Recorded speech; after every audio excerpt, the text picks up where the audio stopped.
Yo, what's up, everybody, man? We back. I hope everyone is doing good. Thank you for the support, as always. You know, I got to start the show with some gratitude. This is episode 34. Yep. Jeez, man. Like, I'm about to have my man Dave Power on today. He's David Power Talk, as I should say, because dude he's a motivational speaker, man, and he's really dope. And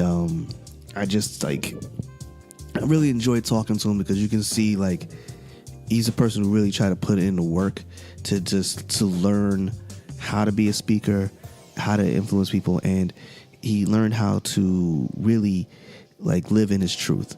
A lot of people don't live in their truth. I'm going to tell you that right now. Let me break that down to you right now. There's a lot of people who talk like they live in their truth. They don't live in their truth at all. They're constantly trying to manipulate their truth or try to hide their truth. This brother really he speaks in his truth, man. He doesn't hide from who he is, and you got to respect that. Plus, he's been an entrepreneur for about 15 years. He started a business, so you got to understand that even though he's talking about what you can and can't do, he's a living proof of what he's of what he's speaking about. Let's just say, and you gotta respect that. Now, this episode, we shot this at the new spot that we're going to be at regularly. It's a place called Strange Moon Studios. It's a creative spot. It's really dope. My man Sam, who's been on this show, he's the one who put it together. He's episode 10, just so you know. So go back and check your references. And he just did an amazing job of putting together a really, really creative space that people can come and do amazing things at. There's going to be more down there. We're going to be probably going to be shooting a couple of episodes that are going to be videotaped and everything. It's going to be really, really dope. I look forward to it. But today was the first day that we did it with my man Dave here, and we killed it. And I hope you guys really enjoy it. It's the first episode shot there, first podcast that we did there, and I just want to say thank you to Dave coming on. I want to say thank you to Sam for letting me shoot there. Everything is just really coming together. I'm hoping that more stuff comes from this, but right now I'm just accepting what I have right now, and I'm enjoying it. So hope you guys enjoy it too. Other than that, just enjoy the episode. I mean, there's so many other things that we can talk about today, but like I always say, man, the episode is what's important. Everything else is working itself out. So I'll speak to you guys later. Thanks for checking out the show, man, and hope you guys enjoy. Peace. Hey, what's going on, everybody, man? We back. Yes, this is episode... What episode is this? Hold on. Let me just make sure I got the right episode. 33, 32, 33. This is episode, 34 at this point. Like, yo, we here. I forget about my episodes all the time, just so you know. Yeah. But, I just want to say thank you, and big shout out to everybody who checked out CO's episode, who's been checking out the episodes so far. Let's just put it this way. I have been out here pushing for this, and it's been a real blessing to see everyone's been supporting. It's been a long time since I can honestly say that things are going in the right direction, but today I can honestly say things are going in the right direction. So I really appreciate everybody doing it today and showing up and supporting. I really appreciate that. But today we got a special guest, and we got my man David. I just met him, but I've been watching his Instagram for a little while, and this man has been, I can honestly say, he's been pushing. Like, he's really been putting himself out there. And it takes a lot to get out there. And these days, when in the age of everyone, I guess you could say blowing smoke up everyone's ass, this guy is legitly doing what he has to do. And the fact he's from Jersey is a big deal to me, because you never really meet a lot of brothers who are willing to step out there and put themselves and say, look, I'm going to show you to be an example of what a man should be doing with his life and taking care of his business. So with all that said, I got my man David Power. David Power Talk. Yes, sir. So, today, David, please let the people know who you are. Yeah, what you're about, first of all, man. thank you for having me, man. No problem, brother. Pleasure. David Solomon, David Power Talk, yes. Motivational speaker. Yes. Newark, New Jersey, raised me. I was from a small town, from Henderson, North Carolina. Had one McDonald's, one mall, one gas station. Ben Henderson, my friend. I know. Yeah, I know exactly. Lived in a trailer. So I went from that to actually moving up to Newark, New Jersey, which we all know you know, if you're not from New Jersey, it's one of the inner cities of, you know, high crime rate, drugs. You name it, we had it. Around what time was this? This was probably around, I want to say in the 80s, I want to say. 80s, okay. Yeah, so, you know, you got a stolen car. It was transitioning into a really bad place at that point. Yeah, definitely. It definitely was. I know. I had a few relatives that were there at that time, so I can understand it. Yeah. Did you, how was that transition? Well, that transition for me was a little rough at first because I used to come up to Jersey on the summertime, you know, to visit relatives my grandmother and and stuff like that. But as we get to talk, you'll learn a little bit more about me. But however, at first, I didn't want to really resign in Newark. Of course, it's coming from a small town called Henderson to now Newark. Yeah, it's a big city change. That was a big city change. Yeah. But it was rough at first. Yeah. But I was able to adapt. And, you know, I'm grateful now that I was able to come to Newark because I learned a lot of things that I, you know, implement now by seeing that I don't do, that I knew I shouldn't do, or I want to help out now. So that was a key element. Seeing that you had that changeover coming from down North Carolina to here and that changeover, what did you notice? What kind of did you notice about the people and everything? Well, there's a big difference with, of course, Southern people and Northern people. Yeah. Southern people a little more. Especially in Jersey. Exactly. You know, down south, everybody speak to, hey, how you doing? Everybody's nice to you. You know, you want some water, you want something. Yeah. You know, but up here, people walk right past you, bump into you, what you looking at. If you look too hard, that's a fight. Yes, it is. So big fun. Yes. Yeah. So the people, of course, was a big change in personalities. And people just being hospitable, you know. Yeah. But however, I was able to appreciate the good and the bad. It's always different. Like food changes, people change. You're introduced to a lot of different kinds of foods, different kind of people, and stuff like that. Right. Did that change and that influence? How was it growing up? Because now you're coming into the '80s. You're here, and then as time goes in, you're becoming a Jersey person at that point. Right.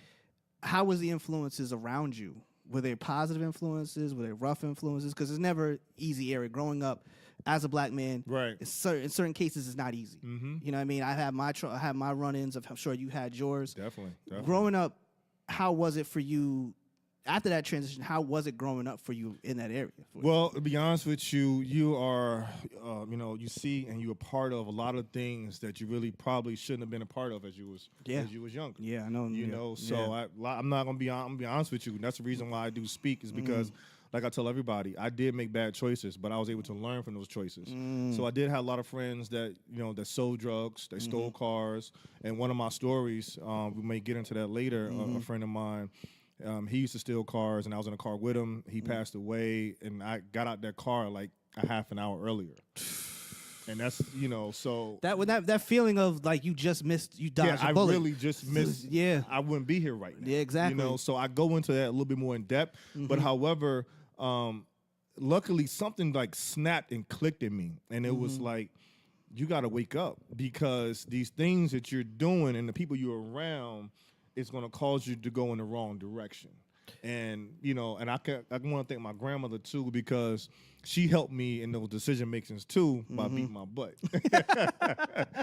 So, that good old ass whooping will do it to you, yes, B. it will. It'll take you where you need to be. Yes, it will. So, luckily, I was able to, that fork in the road, instead of going left, I mainly decided to go right at one point. I got you. How was like growing up? I guess you could say, I understand you went the right way for the most part. How was the schooling and everything? Did you learn a lot in school to get to that point, or did you just stay, I got to figure some things out? Like I tell the kids, when I speak to the kids, I tell them in elementary and going into school, I wasn't one of the best students. I really didn't like going to school, but I did it because, of course, your grandmother pushed you, your parents push you.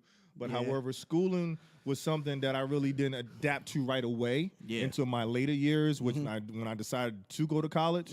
But however, I rebelled a lot, and I did things that I wasn't proud of. But however, to be honest, to be a motivational speaker, you got to be honest with everybody you talk to.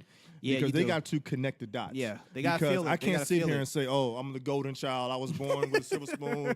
I got this new business. Oh, everything's grand. You can do it. Let's go. Never give up." No. How can I tell somebody to never give up if I never been through nothing? Who was like the motivational people for you growing up? Be honest with you. Well, you know, a little bit of my story. My father and my mother was in and out of drug rehab, but my uncle, which was my mother's brother, he was the guy that I always seen like in that golden light because he went to college, then he went on to the Navy, he became a pilot, and he became an airline pilot for I want to say. So he was a United solid man He was figure a for solid man figure in my life. So yeah. when I used to visit him on vacations or holidays, he had the big house in Miami. You know, he had the pool in the back, and I'm sitting here, little kid from the hood, like, wow, this is awesome. You know, like, yeah, what you I had an uncle. you know? Who did that for me too, man. Right. It's an important thing to have Yeah. that male figure in your life that's just there. And then Like, when he come around the family, everybody just kind of comes around him. right. Telling the stories of him flying and going across the country. He was in Ebony magazine. Like he really did it big, and he really kind of inspired me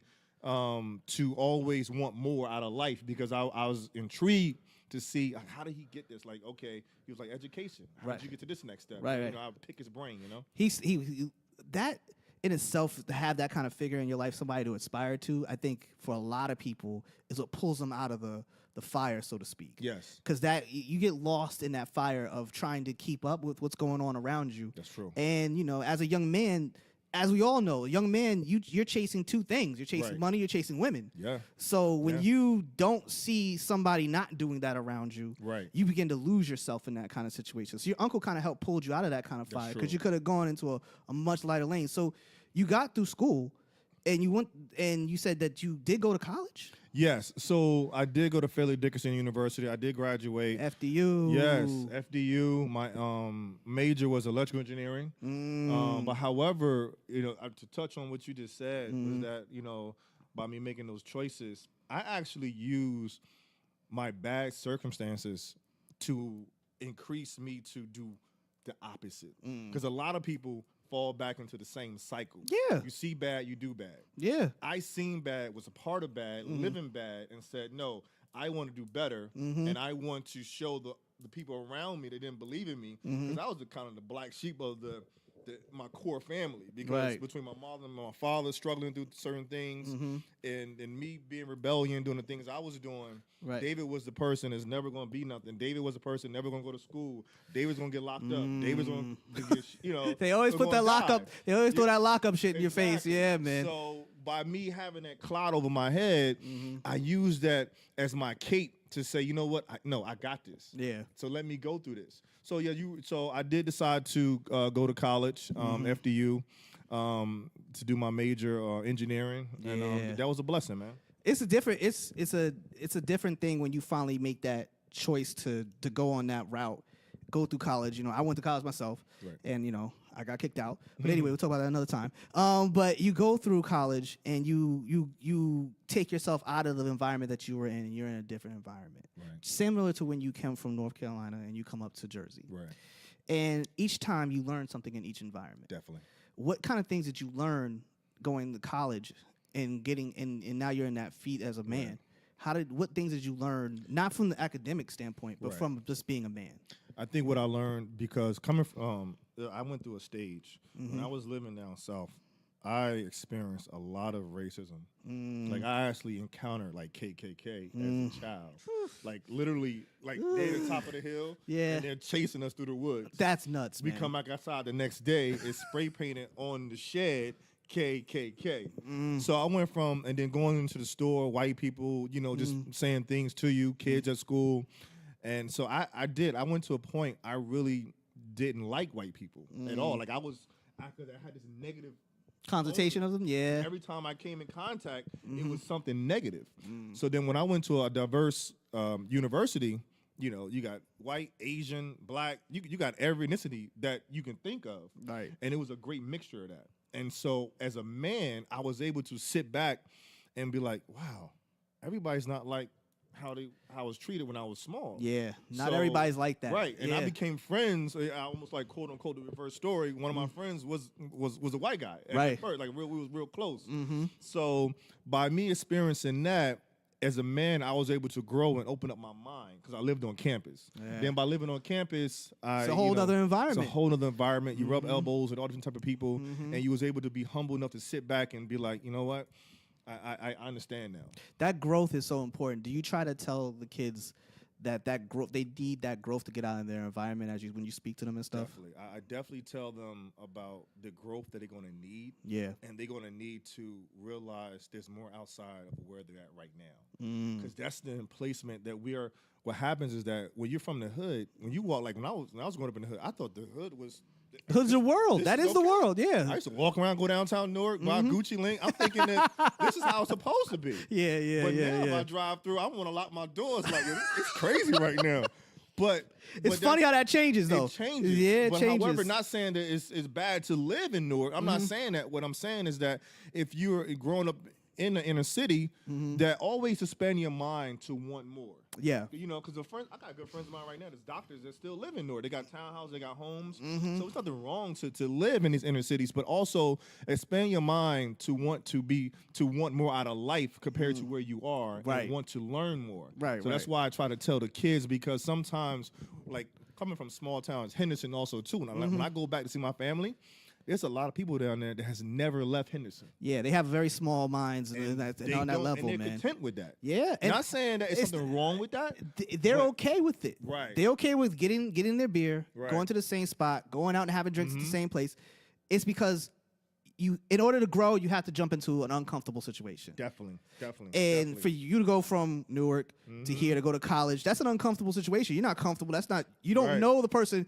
You don't know a dude who owns a 7-Eleven down the street. Right. But where you're from, you know the guy who owns a 7-Eleven down the street. Exactly. So you're here in that different kind of environment, and you're rubbing elbows with different kinds of people who don't look like me and you. Right. You know what I mean? And you're learning, like, okay, this is a different kind of person. I ain't never met this kind of person. Right. Like, he's into this, she's into this. Okay, so I'm gonna open my mind up and find out. When I went to school, I learned a lot about. I didn't know who Dave Matthews was. Right. And then all of a sudden, I knew who Dave Matthews was. Gotcha. I didn't know anything about the Beatles like that. Then I started listening to the Beatles. I was like, oh shit, there's different kinds of music. I knew the Beatles were, but I didn't never really listen to it. Right. And then I came, you come across people, who cast aspersions upon you because, you're changing, you're listening to quote unquote white music. I'm like, no, I'm listening to music, bro. Exactly. And if I like it, it's just music. Exactly. It doesn't matter what color it comes from. Did you understand that changed? How did your friends around you at that time, how did they take you beginning to become self-aware? You start to lose certain individuals that don't want to grow.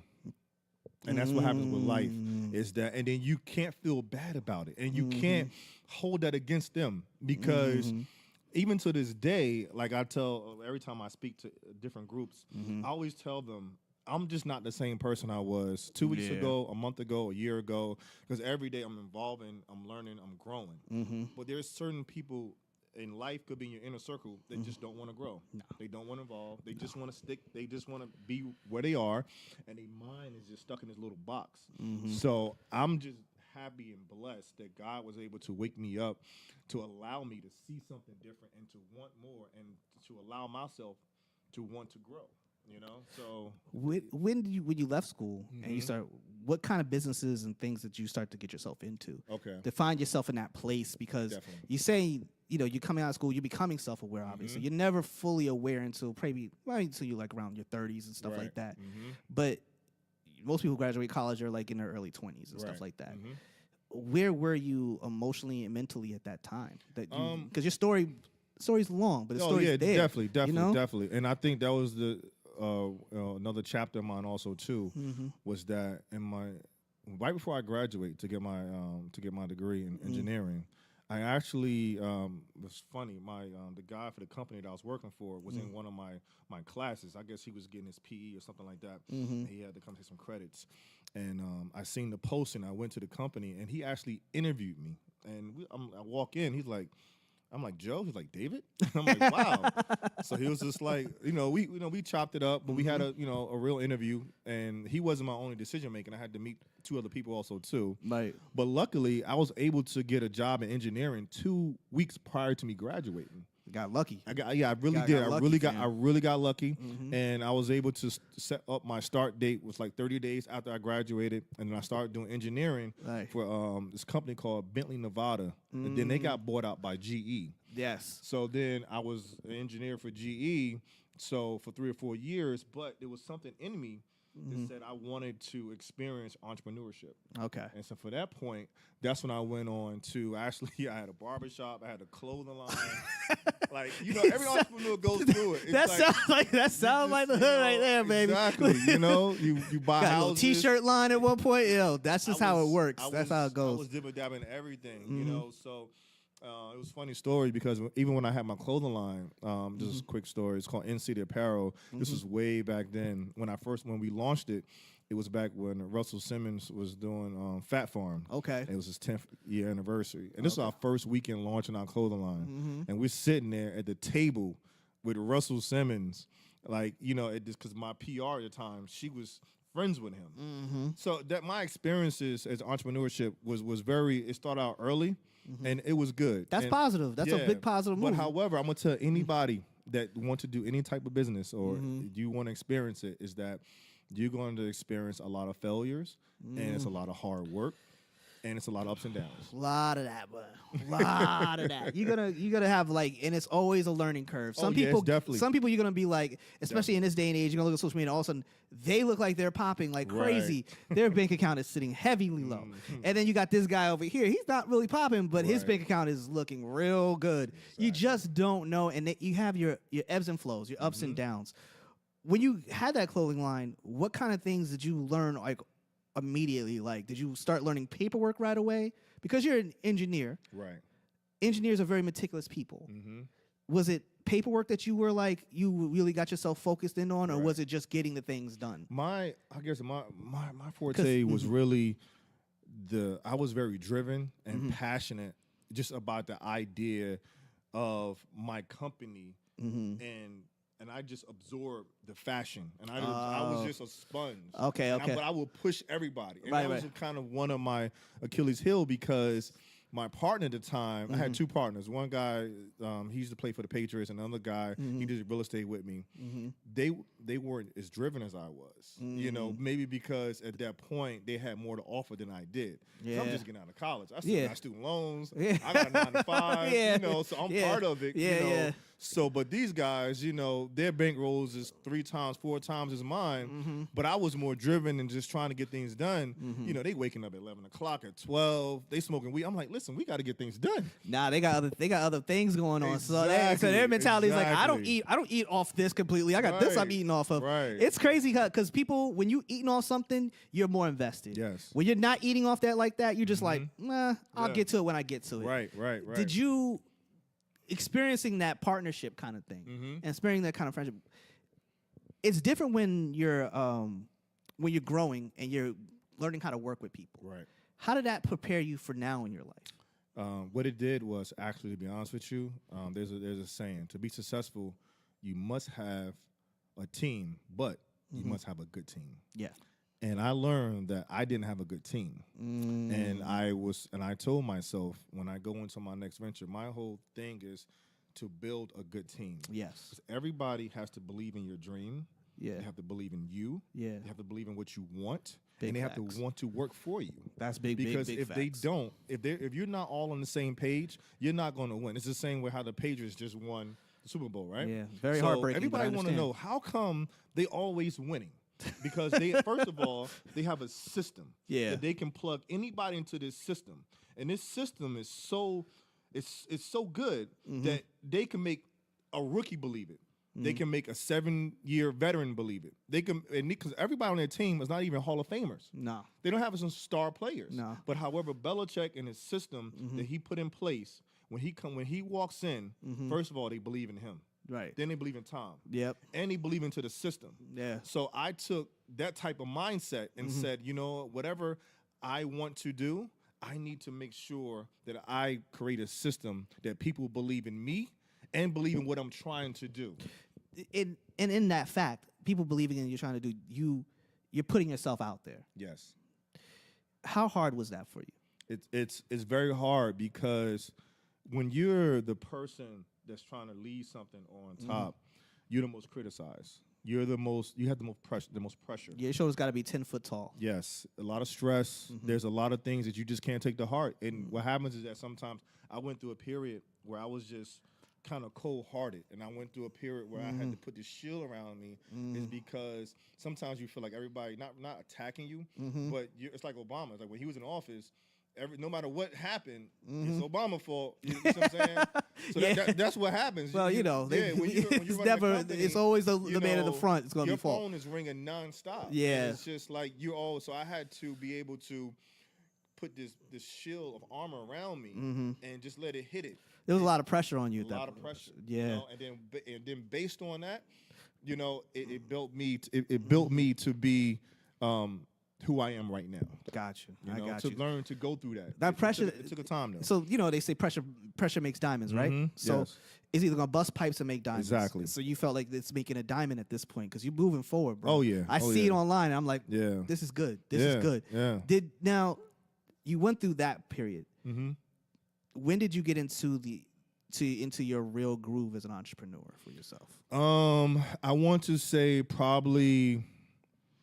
Because I've been in business for my company now for over 15 years now. So I probably want to say after the 7th of 8th year being in business is when something clicked in me. And you know what? I'm going to be honest with you. I got this term called never give up, okay? And I live by that. It's because as an entrepreneur, and I use this term a lot, like I see people in the gym, they training, and their trainer looks like you should be training, somebody need to train you. You see what I'm saying? So as a motivational speaker, I can't motivate you if I never been through anything. Yes. So that's the reason why I myself decided to go in another route. I was trying to be a motivational speaker myself. Right. And I said to myself, I haven't done enough yet. Exactly. Can I have to go do my thing first? So based on the battles that I've been through, like if I can look you in your face and say, you know what? I built $1 million business. I lost $1 million. I gained back the $1 million. I lost it, gained it. So I've been through real scenarios where the ordinary person would have been like, I quit, I give up, I'm not doing this no more. So peace, I'm out. That's why I would never stick my chest out. I'm very grateful for the journey that I'm pursuing right now. But however, what I'm going to let you know, when I do speak to your group, whoever I speak to, you're going to get real stories, real passion, because I've been through scenarios that I'm going to share with you that you can be like, wow, if he can get through that and he's still standing tall, I'm good. Did you, getting that point in being out there, was there a real process in being able to speak about those scenarios? Right. Did you ever take therapy? Did you ever go through any of those kind of things? Or you just kind of like, I felt comfortable enough to share it? You know what is what's so crazy is that I think my childhood, the things that I went through in my childhood, it's something clicked then that made me develop this little, I call like a little box, a little jar that I put all my dark secrets into, and I close them up, and I keep moving with a smile on my face. Yeah. Because when you're a child and your mother and your father is on drug abuse, in and out of rehab, kids are teasing you in school, or you come home and you're 8 years old, you hear this big flop on the ground because your mother just is overdosing right in front of you with men in the room, and you got to rub ice on her chest to wake her up. So then I had to go to school the next day, act like nothing happened. So you got, and then one of my best friends, we got in the biggest fight, and I was 8, 9, because he was teasing me about my mom's being on drugs and stuff like that. So I went through a lot of struggles and pain as a child, bouncing around from one grandmother didn't want me, then my other grandmother had to keep me. So fast forward to now is that for me to be able to speak about it and for me to share my stories now, I do it with an open heart because I'm saying to myself, like, listen, I'm not ashamed of what happened to me. Right. Because if that didn't happen to me, I wouldn't be here right now. Do you encounter a lot of people that are? I do. I do encounter some people that don't want to maybe open up or share certain things that they're going through, and they need examples, or they need something to help them to get to that point. How do you feel when you're dealing with those kind of people? How do you feel like you need to engage with them? Everybody has their own little mechanism or trigger that you have to be able to work with them with. Some people you can't be too aggressive with. Yeah. Some people you have to kind of figure them out a little bit. Some people are less sensitive. Some people are more sensitive. So what I do, I like to feel a person out first and just kind of let them talk first. Right. And then once I understand your personality or a little bit of your background, then I share a little bit of mine. And then it's like a little bit of ping pong going back and forth. You feel that middle ground coming. At middle ground coming. I tell you a little bit of mine, you tell me a little bit of yours, and then slowly and surely, they actually feel more comfortable opening up, and they really want to now experience this by opening up. How do you feel about this day and age and these kids nowadays? They're beginning to shut down, and they're focusing so much on social media to express themselves. Right. Instead of having conversations like, say, me and you are. Right. You know, give or take your age, my age. Right. When we were younger, Right. me communicating how I felt was a defense mechanism. Right. Now, they don't even communicate that. They go online and communicate that. Right. Right. As a motivational speaker, how do you feel you're connecting with those kids? You know what? I talk to them to say that they got to learn how to disconnect. Because when we was growing up, we didn't have no Instagram, no Facebook, none of that. No. And it's a double-edged sword because right now, social media is a great platform to do a lot of things. Yes. But also it's a great platform for depression. It's a great platform for, bullying. It's a great platform for people faking to be something they're not, and you're trying to be like them. You have to Fake think flexing, about, as I call it. Why so many girls are doing surgeries and doing all those other things? Because they're seeing these pictures of these other women out here, this IG models, quote unquote. So they want to do that, and then you got another kid that sees this guy doing this, and then he wants to do that. But then you got another kid bullying this kid through Snapchat and saying these things that they can't say to your face, but they're doing it online. Word. So what's causing them to actually be in this mood of either depression or or being bullied. So I tell them, I said, listen, you have to disconnect yourself, and you got to try to mingle person to person with your friend or with your family, and not be so connected to social media, because I think by being connected to social media at an early age, it's not really good. It's unhealthy. It really is. Unhealthy. It's an unhealthy Because thing. if you're not smart enough or old enough to be able to manage it, then it can really, set you back a little bit. It's like a bad influence. It's like, back in the day, my grandmother was not trying to hear, or my mother was not trying to let me hear Dr. Dre's Chronic. Like, that wasn't happening. That was not going down, exactly. fam. So, but years now, later, if you're a kid now, you can hit a whole album. You can see the video. You could, the whole video's right there. You just go to YouTube, click it. It's exactly, there. And they seeing all types of stuff now that's online. That exactly. And now I kind of look at that album as like, damn, that was tame. Right. Kind of what we dealing with now. And there was a real meaning behind what they were trying to say on that album. It's a strange thing, and like you said, you have to like monitor it, and you have to talk to them. Yes. What are some of the ways that you say are the best ways for people to communicate, not even with their kids, but with people? Because you said 15 years you were in business. Right? Yeah, exactly. What did you learn during that time? That's a good question, because what I learned at that time was actually how to communicate with people. Yeah, that's what you're saying. Because when I first was in college, that was my training. That was my I went through there because now I'm dealing with not just my current environment. I'm dealing with other people, other backgrounds. So then when I got into the corporate America, then it really kicked in full steam. Yeah. It was like a double shot of espresso. Yeah. I walk into the office, I'm the only African-American person in the office. Woo. I used to train middle-aged white men that was twice my age how to install this software that been with this company for over 20 years, but they don't have a degree. So now since I got a degree, I had to show them what to do. That didn't sit well. I remember I was somewhere in Pittsburgh. I was somewhere where it was like a 2% of they were traveling. Minority. They were traveling you to train. Yeah, wow. I would travel. Okay. So when I went there, I walked in. They was like, "Oh no, the kitchen or something is over there," and I was just like, "Oh, well, thank you, but I'm not hungry." So then I said, "But I want to do me a favor though. Could you pull out your manual?" Yeah. He was like, "Excuse me." I said, "Yes, I need you to just go to System 1. We're going to review in about 15 minutes. I hope you're ready." So you were dealing with attitudes, different personalities. Oh my God, I dealt with all of that. But that's what helped me. That was a blessing in disguise. It for really you. was. Because Yeah. then when I started my own company, when I walk into consultation with my client, I can read them a little bit, and I can feel them out. Because first of all, when I see them and they see me, there is immediate type of judgment they have, no matter what, before I open my mouth. Yes. But now, once I speak to you and you understand, hey, he's educated, he's articulate, and he knows what he's talking about. Right. I don't even care about what I'm seeing. I want what you offer. Right. Because I see your infrastructure. Yeah. I see what you can do. I read your reviews. I see what's going on. And you telling me things that the other people are not telling me. So therefore, you must know something that they don't know. Right. So therefore, I was able to gain their trust, and I gained their trust by them actually giving me. Because you got to think about it. What I do now, I own a design and build company. So when I walk in a room and you got 3 other people that's bidding on this job, and you got a young African-American male that's bidding on it, and if I'm awarded a project for over $500,000 or almost $750,000 for this project, not because I beat them with price, but there's a whole package I have to put together for me to be able to get to that point to win that bid. So by me winning that bid, is because of my presentation, my knowledge of what I was doing. Right. Out of everybody else that was part of the same circle that submitted their bid also too. So I wasn't given anything. Like, I worked for this. I made sure I stepped in because I'm already fighting backwards. By earning those bids, it gave you the confidence to speak. Definitely. And I'm guessing each time that you earned that bid built the confidence that you need. Yes.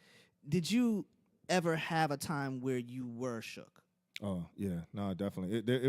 It's times that you went through where you had to, like, I'm not sure. It didn't go that well. But like every experience in life, good or bad, you have to be able to learn from it to grow. Yes, Lord. And that's what I did. Big facts. By me learning from that, it was just like, I remember even the first time I really spoke to like a bunch of kids the very first time. And I always use that as my motivation. I felt like I really didn't do my best. I gave a good message was like the first time, but then I said to myself, you know what? I know what I'm going to do better next time. But I had to go through that because people, when you start out by being an entrepreneur, and you might be doing well. So then you go and speak. You're like, oh, God, I'm just talking to kids. I'm okay. No, anybody can talk to kids. No. You're talking to little kids in the hood looking at you like this. Little kids are going to give it back to you tenfold. What you going to tell me? What, really? Never give up? Who you, mister? They go, old man, get out of here. Exactly. You be like, word? Exactly. So it was just like, so then you have to understand is that it's good to give a message, but now you have to understand how to give your message so that way it's received and they want more. See, that's what I'm talking about right there. See, a lot of people don't understand how to give the message. Right. They want to just force it down your throat. Right. Or exactly. just constantly just keep berating you with it until you give up on it. Yeah. That's necessarily not the way you're going to reach anybody. No. You're going to get a small amount of people to pay attention to what you're saying. Right, exactly. And I think you going through that gauntlet of dealing with people on that corporate side taught you that different ways, the right ways of communicating with people. Yes. So you did 15 years of your business. Right, yes. And you learned a lot. Yes. And you decided that you wanted to become a motivational speaker. Am I on the right track here? Well, I mean, I'm currently still in business. No, I'm saying you left your business, but you decided it still so means you have to make that decision. Right, okay, right. So that transition to that, it was so funny is because my personal IG, I always, as an entrepreneur, you have to have this type of driven side with you anyway, So I always put up little small motivational quotes and always, said things. People are like, wow, you really inspire me. I see you traveling. I see you doing this. You really inspire me. People kept saying that. So I remember now, I'm going to be honest with you. As I was going through one of my little failures, I actually started listening to Eric Thomas. Yeah, he's like the GOAT. E.T. Yes. E.T. Yeah, E.T. got me out of a dark spot. Yeah. I totally feel you on that. Yeah, E.T. is the GOAT of motivational speakers. So when I started listening to E.T. and then I went to one of his conferences. And how was that being in person? It's an interesting feeling. No, it's one of the, when I tell you, if you are into any motivational speaking, you need to go see that man in person. You need to experience that. And once I experienced that, and I'm sitting back, I'm like a little kid. Like, he pulled me in. You had a humble moment. I was just like, I'm sitting there with tears. Like, I got this. Fight the power. Like, I'm going back. I'm going. Yes, I ain't never see giving that up. happening, B. So Damn. like E.T. he pulls it deep out of you. Yeah. And then when as I start, getting back into my groove of things, you know. And then I started studying like Les Brown, Tony Robbins, and Les Brown is the truth, man. Yes, that everybody. man, he'll talk to you, be like, by the time he's done, you up there in tears, like, damn, man, I gotta get my shit together. This shit ain't fucking rocking right now. Exactly. It's an interesting thing because now I see a lot of digital dudes that are moving like Gary Vee, and I see a lot of people moving into this space and stuff like that. And I like some of them, but to me, like, Tony Robinson is dope. Right. But as a black man, I'm gonna be honest with you. Exactly. Kind of need somebody who look like me for a second. Exactly. I can listen to everybody else, but I kind of need somebody who looks like me. Yes. And even though I can get the word from somebody, I need to feel like you've been where I've been. Yes. And you being a black man and doing the motivational speaking, and you're doing it here on the East Coast. Right. Do you look around and see, do I have peers? Are there other people who are doing this around me? Do you ever look around and say, you know what, maybe I need to be part of a collective first? I did. I mean, I've always been a type person to go against the grain a little bit and just be the one to start a fire. If there was somebody to run out first, but like, yo, let's do this. Yeah, that's me. So I kind of just jumped in a little bit about. First, I tiptoed into it. I put my toe in the water, like, ooh, okay, I could do this. And then once I got a feel of it, and once I started doing it, then it just started to come, like it was just a cloud. Like I just got infested with it, and I started loving it. And you could open yourself up. That's a whole different experience, man. You know what? The best thing is that when people DM me, they don't even know me. Yeah. And they be like, oh my God, like, you know, you so, you know, I really appreciate your content, what you're doing, what you're saying, keep going. Or when I speak, I mean, one time I spoke to a school, and I was going around the room, I was talking to the kids, and then I asked one kid, I asked these kids, I said, so give me your name of your best friend. Yeah. Then I go to another one, give me the name of your best friend. Yeah. Then I go to this third kid, I said, give me the name of your best friend. He said, I don't have any friends. And I said, don't worry about it. That's a lot. Then I said, so what's your name? Yeah. He said, my name is David. Oh. I said, my name is David too. I said, from there on, I'm going to be your friend. And he said, and so throughout the whole presentation, him and I, you know, we connected a little bit. And he's, to this day, he's still keeping contact with me, you know. He needed that. Yeah. And even if I didn't reach out to nobody else, just by me allowing him to now open up and blossom and to grow and feel connected with me, like, that was my reward. I think men in particular, regardless of creed, color, wherever you come from, need collective. Yes. They need to feel they got a big brother, right? Even a little brother, or just a brother in general. Definitely, because men have trust issues. You know, that comes with a lot of what you see out here with people talking about, you know, black men do this and black men do that, or men. Period. Right. I just say this, men. Period. Yes. Do this. It's because a lot of men have trust issues. Yes. Either their best friend or a friend of them has betrayed them in the past, and they just don't know how to handle that with other people. Right. As time goes on, you begin to understand that you need to, like, put those issues down, right, and start trusting somebody. Yes. Can you speak to a time when you learned how to trust again? Ooh, it came to a time because when you're entrepreneur or you're doing things on your own, it's hard to trust people. You always think somebody's trying to get over on you. A lot of people are trying to get over on you, and you experience that firsthand.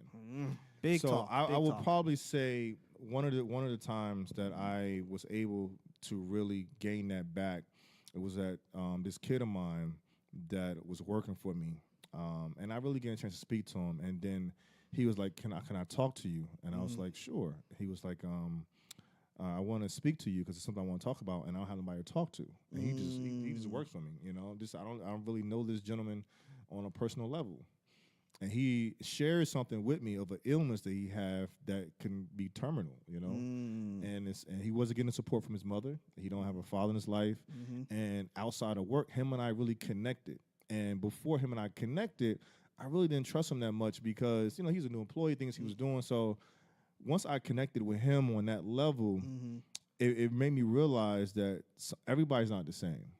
And you got to be able to sit back and try to open up a little bit more, to maybe give a little bit more trust, because they need you. Sometimes people that work for you don't know they need you, but they really do need you, because if I didn't get up every day, 5 in the morning, do what I have to do, come home late, they wouldn't be able to cash their check on Friday based on my efforts. Yeah. So therefore, some people don't realize that what I go through. But he was able to realize that, speak to me, and thank me for everything. He had great gratitude, and to answer your question, that's how I was able to gain that back.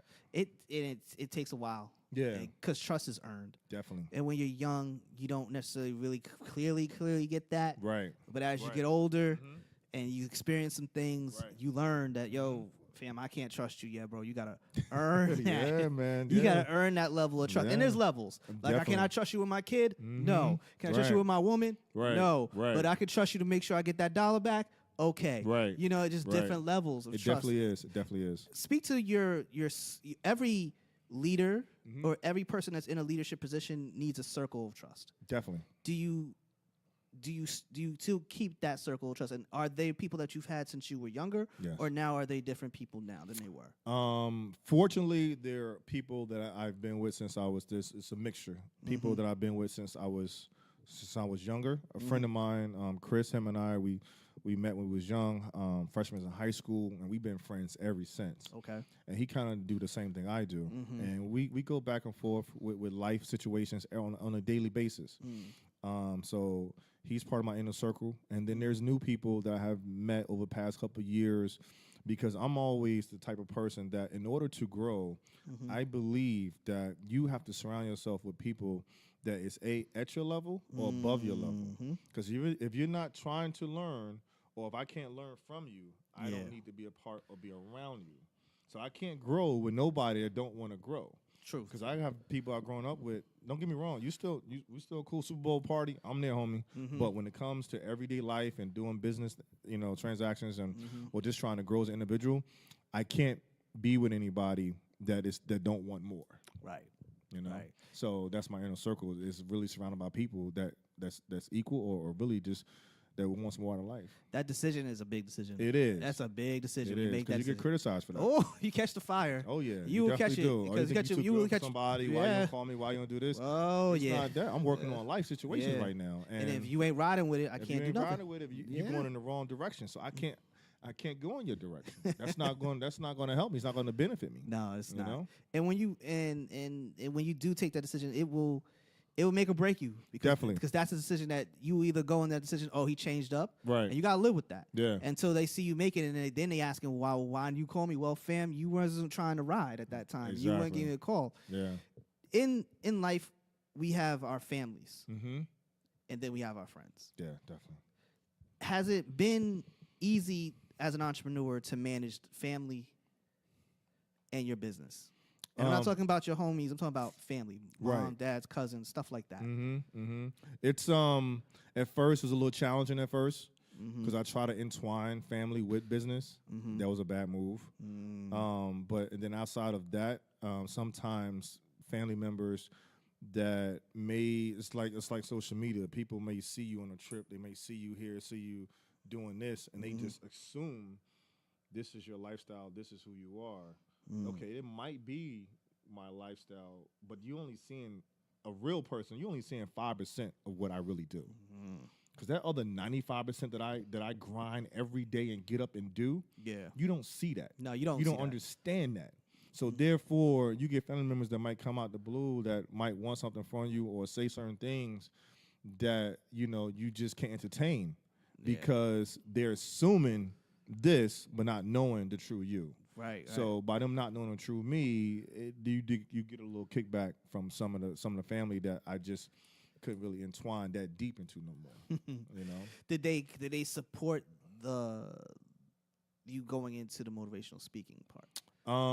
Well, to backtrack, even before I went to motivational speaking, they never really supported me being an entrepreneur at first. They thought I was crazy. Right. So you got an engineering job, you leaving that, and you about to do what? Clothing line. What? Real estate. They was like, are you crazy? So then in motivational speaking, it's just like, oh, here we go again. But now it's just like they got more confidence now because they know I'm the type person, when I go in, you achieve. I go in. Yeah, I dig that, bro. And I go in. And I look for failure. I look for challenges. Yeah. Because it's going to happen. Yeah. Some people wake up thinking, oh, every day's going to be great. No, it's not. I wish you guys could see how clear-eyed this man is. He's clearly focused on what he's trying to do. Yeah. I can see it in your face, bro. Yeah, no, it's there. I'm being honest with you. It's like when you when you have been through so much in your life, you know, and then you still standing in front of everybody saying, I'm still here. Yeah. Like, so what? Let's go. Yeah, what's the next thing, Like, right? I follow David Goggins. I don't know if you know him. Oh, I He's know about David the Goggins. Navy SEAL, you know? Yeah, oh, I know You all can't about hurt him. me. Listen. So, That brother's he's you want to know what sicko mode? Yes. Google that, man. You That's Google, sicko you mode. Google him, Yeah, and you man. listen to what he did, Yeah. and where he's at now. Yeah, man. You'll get through anything. You just Google David Goggins, and Yeah. then after that, put Joe Rogan in, and you'll get everything you need to understand about that. Everything. And I'm a big, like, it's so funny. I don't even watch TV no more. I'm always on, like, I'm listening to, like, podcasts. I'm listening to YouTube. I'm listening to motivate. Like, I'm so deep into learning more now that it's sickening right now. Yeah, because that's when you lock in. And Yeah, and you you focus. lock and load. It's like you got blinders on. And Right. everything you see, it can be a rabbit hole. Right, it Because could be. sometimes you're looking around and you're like, yo, you're neglecting this, you're Right, neglecting that, exactly. and you're like, you lose. You gotta learn how to balance. Yes, You gotta learn how to It balance. literally is a balance because once you Yeah. go too far over, you're looking around like, wait a Right. minute, bro, you didn't Because damn. I used to, when I work out, I used to listen to, of course, all my, you know, Jay-Z, Meek Mill.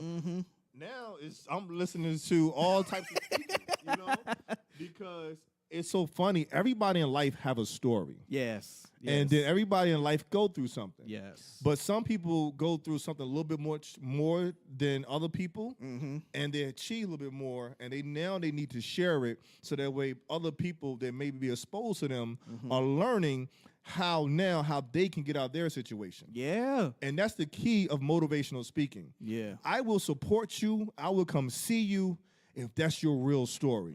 That's why I love ET so much. But then you have some motivational speakers, oh, no, I want to be a speaker. Okay, you do. What have you been through?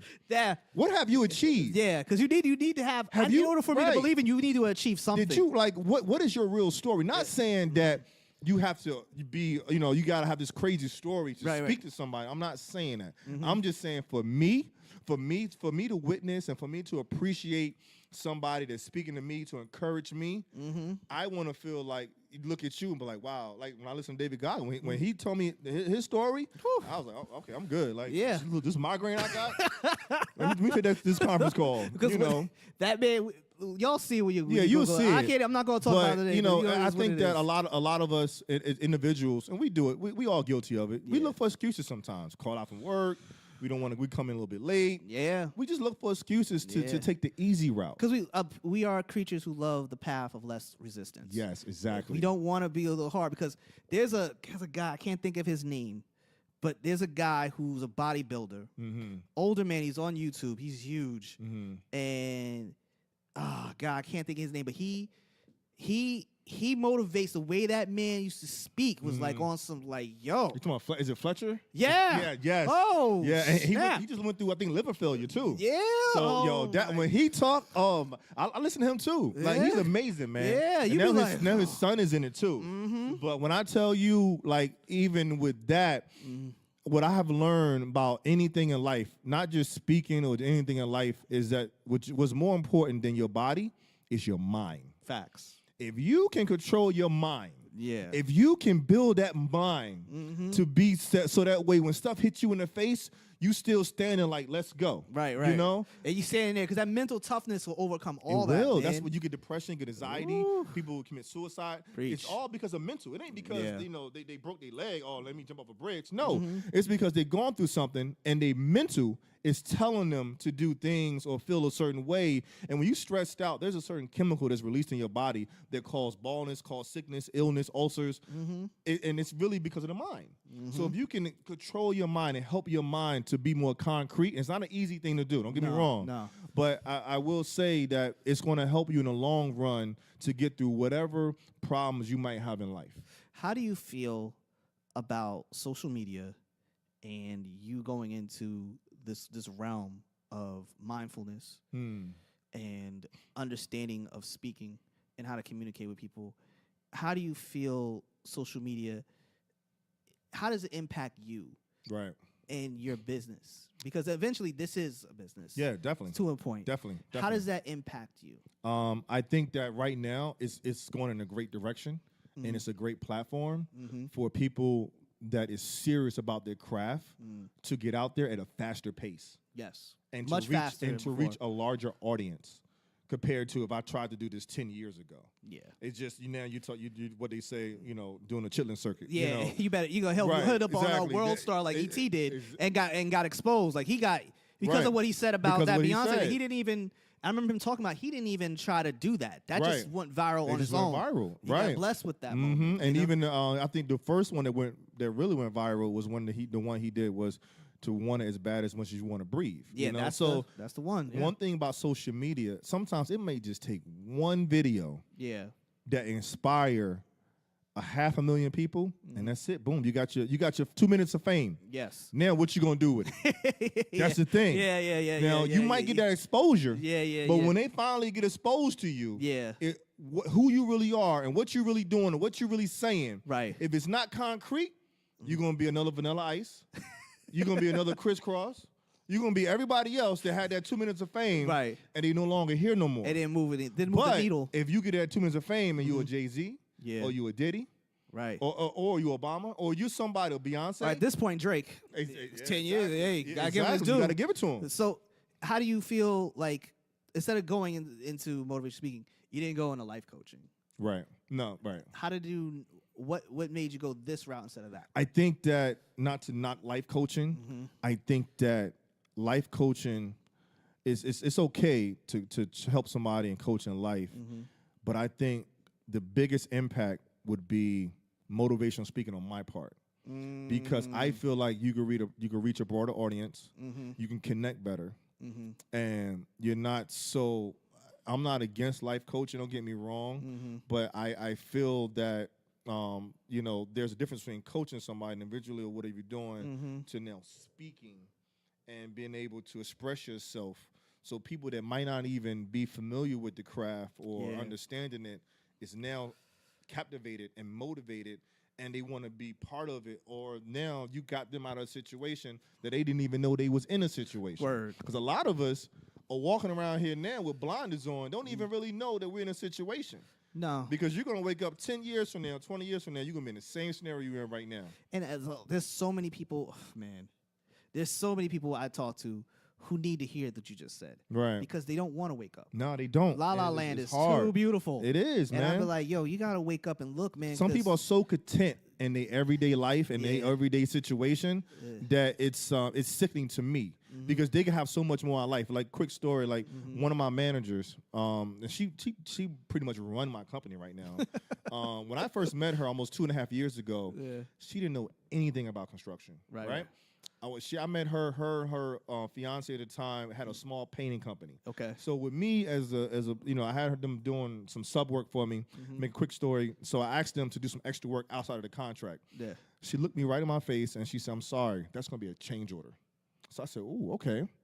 And I said to myself, I need that in my company. Right. Because she didn't hesitate. Yeah. She looked me right in my face. Because sometimes in the business, when you're working for yourself, when people ask for it, could you do this? You will sometimes just kind of do it just to make the customer happy. Yeah. But I know the feeling. her business I know the savvy feeling. was just like, I could do it, but Yeah. it's going to cost you.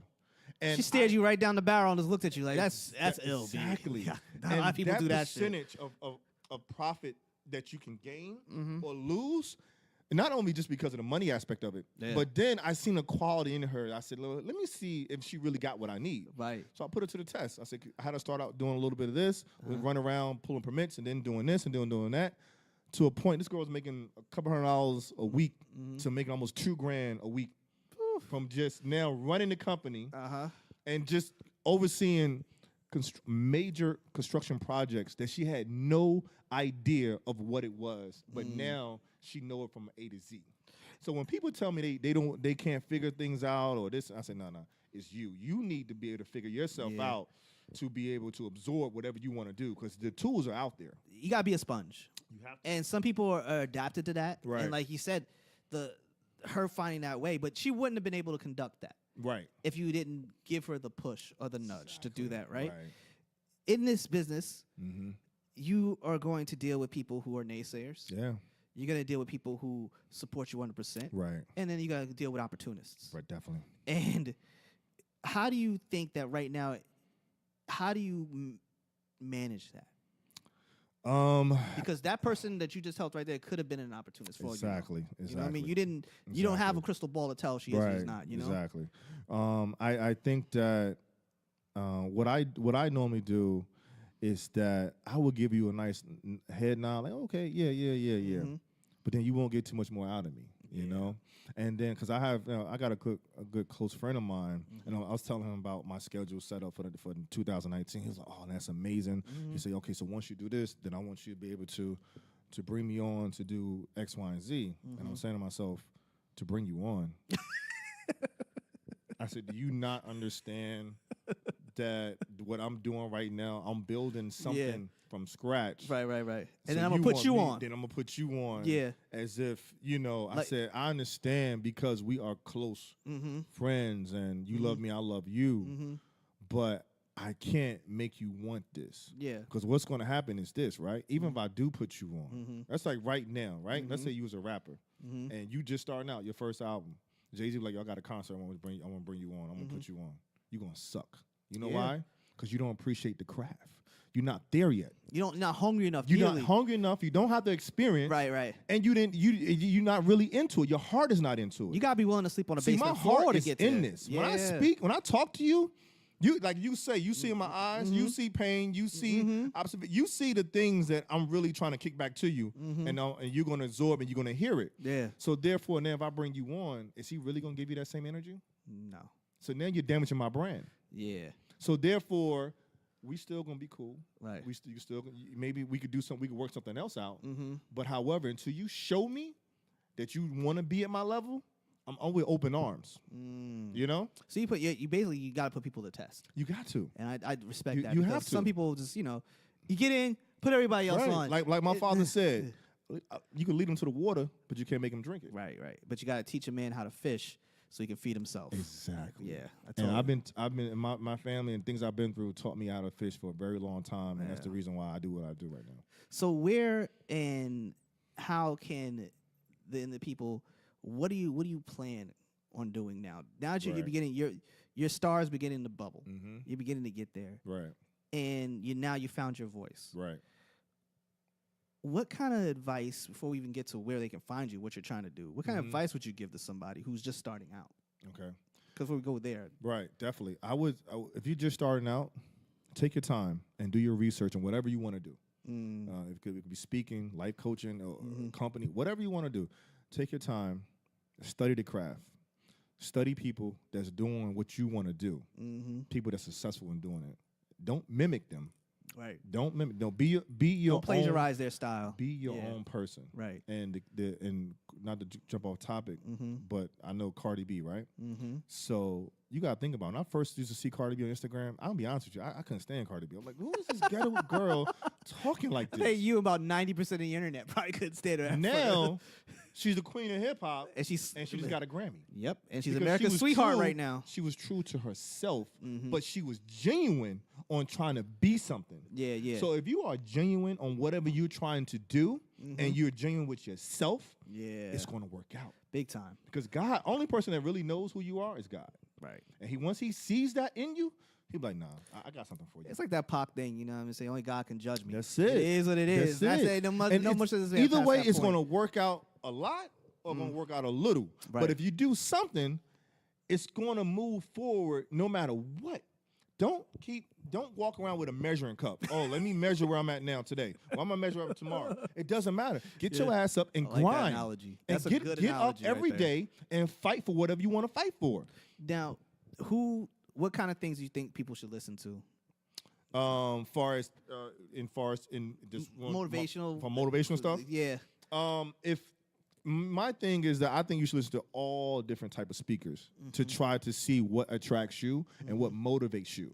And then basically it's almost like I got this theory when I'm starting a company or something that's similar. I'm not trying to reinvent the wheel. I'm trying to make the wheel better. Right. You know? Improve upon what Improve upon it. There's some of that engineering you right there. Right, exactly. Yeah. So I'm going to prove what you have for other people to be like, oh, let's jump ship now. You know? Because that's You believe in proof of concept? Getting proof of concept first, like showing your work first and then doing the talking later? Yeah, I believe in that. I guess that's kind of 50-50. You know, I believe in that a little bit, you know. But you can, you can show it and then, and then, talk about it. But however, I think that the more you put into it and you do finally present it, it's going to mean so much better. I got you. You see what I'm saying? Yeah, I got you. I'm just a big believer in just get up and just go at it. Man, don't be surprised if I call you, man. I need some motivation. No, I got you, man. Good, like, man. This is I'm good be stuff honest with right you here, bro. because Real it's shit. just like, I go through. Don't get me wrong. Yeah. Just because I'm David Power Talk, I go through some stuff myself that I gotta snap out of it and drink my 2 cups of coffee and be like, you know what? I got this. You know. Right. You gotta go. You gotta push yourself. You gotta too. push yourself. Yeah. Because I go through a lot of things in life and that I've experienced that I didn't have nobody to be like, it's gonna be okay. You got this. Yeah. You have to make this imaginary person in your mind to be like, you better get your butt up. See, man, that's why I get my ass up every day, man. I'm a new photographer, learning photography. Right. But I don't care what nobody says. I don't care what my age is, nothing like that. It doesn't matter because I've have seen to your make it stuff and it's happen. dope. Thank and you, I was just like, you know what, this is. So when you reached out to me, I was like, yes, of course. I said, this is dope because anybody that's really trying to do something, I embrace it. Yeah. But what I don't embrace is laziness. And it's people that slack up. Why are you slacking up? You know what you're fighting against? You're fighting against time. People really think tomorrow's promised. It's not promised. It's never promised, B. Yeah. And every moment that you really have to face life is, this is my moment. This is your moment. Make it happen. You really got to embrace it like Eminem in that movie, baby. You got to get to it. Got to get to it. Because you never know what opportunity may flourish from whatever you do. Yeah. And when I tell you that I am a proof in the pudding of certain things that can happen in life, that it could have went the other direction, but it went in this direction. So therefore, when I speak to you and I say keep going, you better keep going because it's out there for you. Fire, bro. So hold on. Before we go any further, where can they see you and what's going on next for you? Right. So, David Power Talk, that's where you can find me, all platforms, Twitter, YouTube, Facebook, IG. So right now, I just signed on to a new branding company, and she manages other well-known speakers. Okay. Also, too, that's also in other circles that we actually just talked about. And I'm going down to Atlanta, actually, in March to meet with them. Exciting moment. Oh, definitely. Big moments. Definitely. So I got itinerary set up. I got 2 schools I'm going to towards the end of this month for Black History Month. And then March, I'm going down to Atlanta to this high school. I got a couple other speakings going on in April. I'm a keynote speaker for graduation in June. That's big. And then when I signed on with them, they're trying to lock me into, quote unquote, some yearly contracts, speaking at different venues and stuff like that, far as corporations and schools. Yeah. So this is kind of the platform that I am because I'm a big planner, So I set my little vision board up where I want to go, where I need to be, That's dope that you do vision boards, man. Right. So yeah, you know what I mean? Either beginning of school year, this year 2019 or 2020, I'm going to have a big conference for everybody down in Essex County. I'm gonna have all the schools come down, the city officials, councilmen, and like a back to school thing. And also too, I'm doing an entrepreneur speaking class coming up in the summertime for people like that. Just questions you ask, like what would you tell people that's trying to start a company? Nice. Because people need to know. Okay, so I'm going to talk to somebody that actually started coming from scratch. They're still in business. Big facts. So, but now I need to know. I need to know the jumping back and forth. What's really going to happen? It looks so good on paper. Oh, I want to have my own company. Oh, let me talk to you for a little bit first. Yeah. Do you really want to do this? Because this ain't saying for the faint of heart, bro. Right. Out of 100%. Only 80 to 70% of people fail. Yeah, they go bankrupt. They don't do it, and every business close out. You know, so I think people needs help with that. So to answer your question, I have a lot on my plate that I'm trying to achieve, and that I will achieve. I will push forward towards, and I will say, based on the direction that I'm going and where I'm at right now, it's very promising. And like I said, I don't have a governor on my life on what is in front of me. Because if somebody told me right now, 2 years ago, I'd be sitting here on your podcast talking about, David Power Talk, I'd be like, man, get out of here. Me, David, what? You know, so that's just right there. That's evidence right. That's evidence right there. But you see, know, in time, I just, for me to see somebody from relatively where I'm from Jersey, doing this right here, you know what I mean? It's like, for me, this is big, right, because I really believe in what you're putting out there. Appreciate that, That's bro. first and Appreciate foremost. that. But Definitely. I just appreciate the fact that you're from where I'm from and you're doing that. Definitely. You know what I mean? I'm not from Newark, but you're from Jersey, so I'm gonna support you 100%. Exactly. Yeah. And I think that you showing this is a big role model. Like I said, I know you here, but I can, from the energy I got from you, bro, is a person who truly believes in what he's saying, and that for me is big. Yeah, You know what I mean? Because a lot of people talk it, but very few walk it. People can't walk it, man. Yeah, you better listen to that Migos song. Yeah, anyway. yeah, walk it like you talk it, man. Let's do it. Listen. So, any plans for an ebook or a book coming in the plans? You know what's so funny? Yeah. I just had that conversation with somebody about a book, and I told them, I said, listen, don't even talk to me about a book right now. I said, do I see a book? Of course. I said, my book gonna be so amazing. It's gonna be the bestseller. Yeah. I said, but however, because I already have the content, I already have the stories, I have everything. But it's almost the same as the music industry. Okay, don't rush to put a book out right now. Right. Build up your content, build up your portfolio. So this way, when you do release it, that you're gonna have enough people that want to reach out and grab it right away, that you're gonna feel like you really accomplished something. Okay. Even, and I might put it out now, one person might read it and be inspired. That's cool. Yeah. I'm trying to reach millions. Facts. So for me to reach millions, I first need to do my homework. Yeah. And I need to understand where I'm at right now and where I want to go. So the book would definitely be coming in my future. But for right now, I want to just keep working on my craft, man. I want to just keep speaking to people. I want to just keep locking things in. And you have a YouTube channel? Yeah, David Power Talk. David Power Talk. Okay. Yeah. All right. I want to make sure I get all that out there. I was never really a big YouTube or Facebook or Twitter person, but since I started doing this, I said, I gotta do this now. Once it sinks in your system, exactly. You can't shake it out, brother. You can't, man. You gotta do blood it. Transfusion. Because you gotta think about it, man. Between running a company and then doing this, it's like your time is just like, you got, because to post. How's that work for you on a personal level? Right. How's that run? Before we get out of here, how was that for your personal level? Personal life right now is pretty much don't exist too much, because right now I'm a very overzealous person on whatever I'm trying to do. So once you lock in, once I'm locked in, it's just like I get home, like I'll knock out, of course, stuff that's making me real money right now. Yeah. And then I'm working on my stuff to get to that point. Yeah, you know, but to do that, like I would tell anybody, that question you asked me, anybody that's starting their own company, you gotta go through your process. And you have to understand, you are not going to wake up tomorrow and be successful. You're not going to wake up with the big company or with the big name. It's just not going to happen. But you got to stick in there, and you got to push towards it. And I was listening to Gary Vee other day too, and these two girls was talking to him on the podcast, and they were saying, "Oh, so what should I do? How do I do this? You know, whatever." He was like, "Okay, did you just shoot a video? Okay, cool. Well, you should have did 3 Twitters. You should have did 3 IG posts. You should have did 3 Facebook uploads." He ran down within like 2 minutes, and they sitting there like, "Wow." You see what I'm saying? Because bad content or good content, as long as it's content you pushing out there, big facts. Get it out there. Yeah. I don't care if it's one post. Never give up. David Power Talk. It's out there in the atmosphere. Right. Somebody might read that and be like, "Oh, let me share this. Let me do this." You know. And you can't be afraid to post. You can't be. And what I definitely learned is, it's not about how much quality it is. Because you want it to be good quality. Right. But it's just get it done. You got to get it done. And I didn't realize that for a long time. I was more worried about quality than I was worried about getting it done. Right. Now I'm all about just get it done. Right. I don't care what it takes. Just get it done.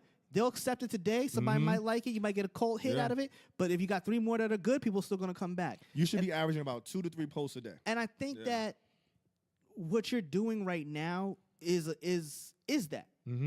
Because you're just getting it done. Right. You know what I mean? You're not up there like, yo, I'm not gonna do this crazy stuff. No. Right. But I'm gonna get it done today. Right, exactly. And that goes to show your fortitude and the ability to stick with it. Yeah. Man, I just wanna say thank you for coming on, bro. Oh, man, I truly appreciate it. Real man. shit. This was real, thank man. you. Thank you for coming. Man. No, thank you for coming on, man. And you know, I'm doing this motivational Motivational Mondays, first a month. It's like an internet radio show, however, / podcast too. So I'm probably definitely have you on. I will come on, bro. Just give me the word, man. I'll be there. I'll be there. Yeah. I just want to say, listen, for you to come on here on my little podcast and do this when you're on your ascension, I appreciate it. Oh man, it's not a problem. And that fact that we here right now, man.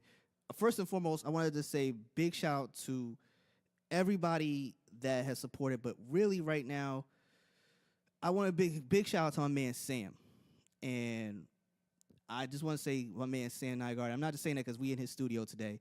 I just want a big shout out to him and my man Dan. These two guys made this possible today, man.